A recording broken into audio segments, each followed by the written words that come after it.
Hello everyone.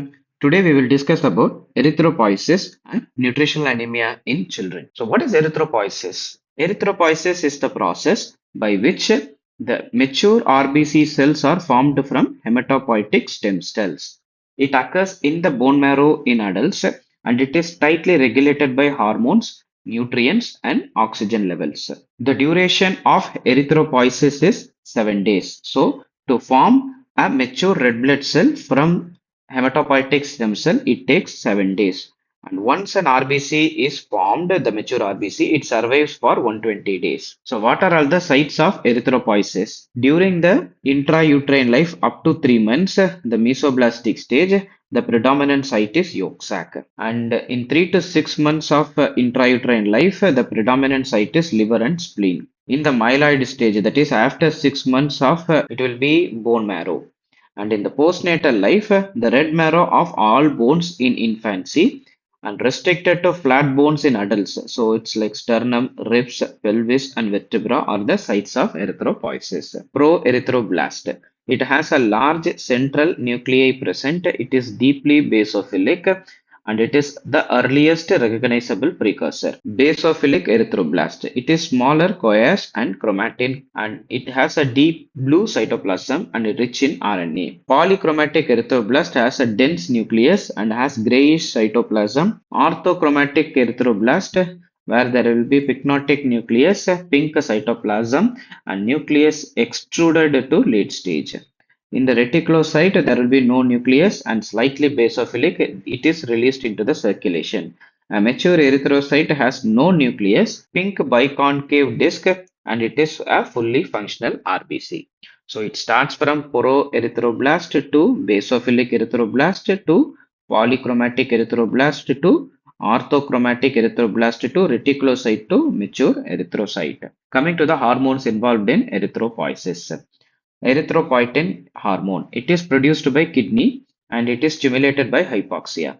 Thyroid hormones increases the oxygen demand as well as EPO production. Androgens enhances the erythropoiesis. Cortisol promotes maturation under stress.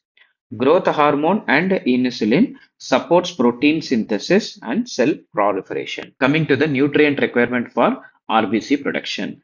Iron, vitamin B12, folic acid, proteins, copper, vitamin C, and vitamin B6 are the nutrients that are required. So, iron is involved in hemoglobin synthesis, vitamin B12 in DNA synthesis and nuclear maturation, folic acid in DNA synthesis of erythroblast, protein in globin synthesis, copper, it is a component of ceruloplasmin aiding iron absorption, vitamin C enhances iron absorption, and vitamin B6 is a cofactor for heme synthesis. The deficiency will result in microcytic hypochromic anemia, that is often called as iron deficiency anemia. Vitamin B12 it causes megaloblastic anemia.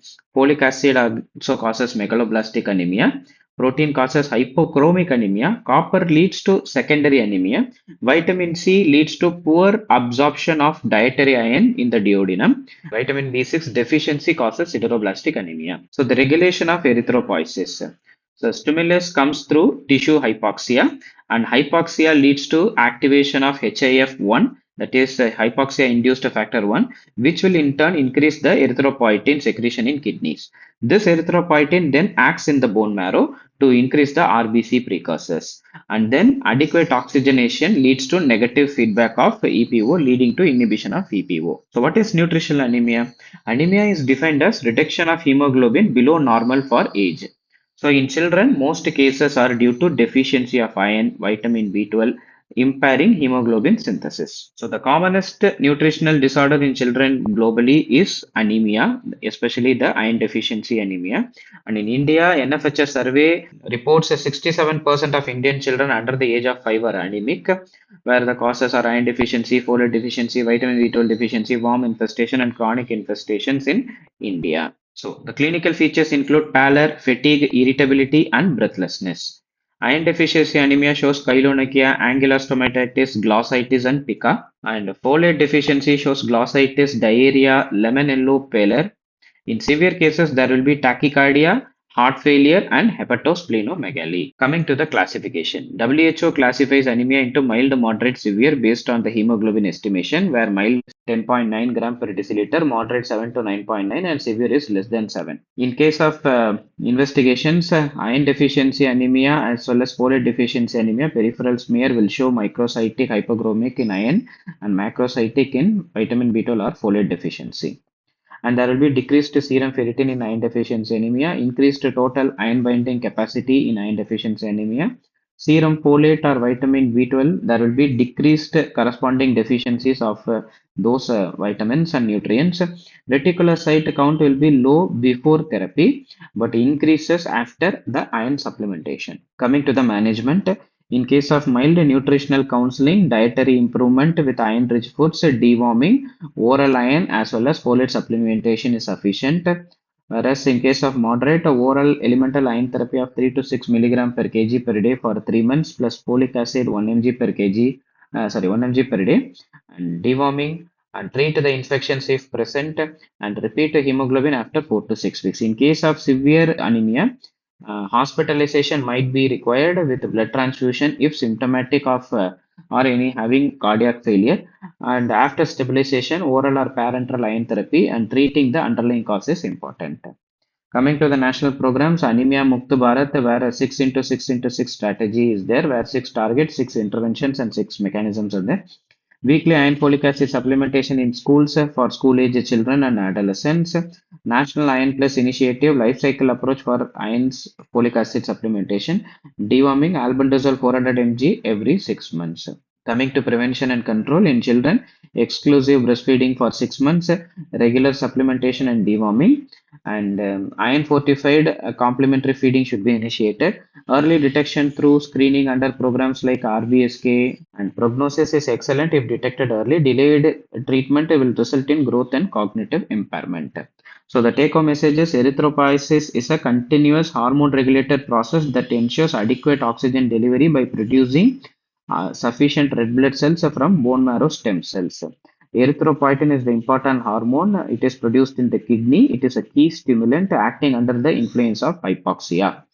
Proper functioning for erythropoiesis requires iron, folate, vitamin B12, protein, vitamin C, and vitamin B6.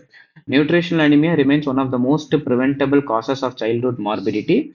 It mainly results from iron deficiency, followed by folate and vitamin B12 deficiencies.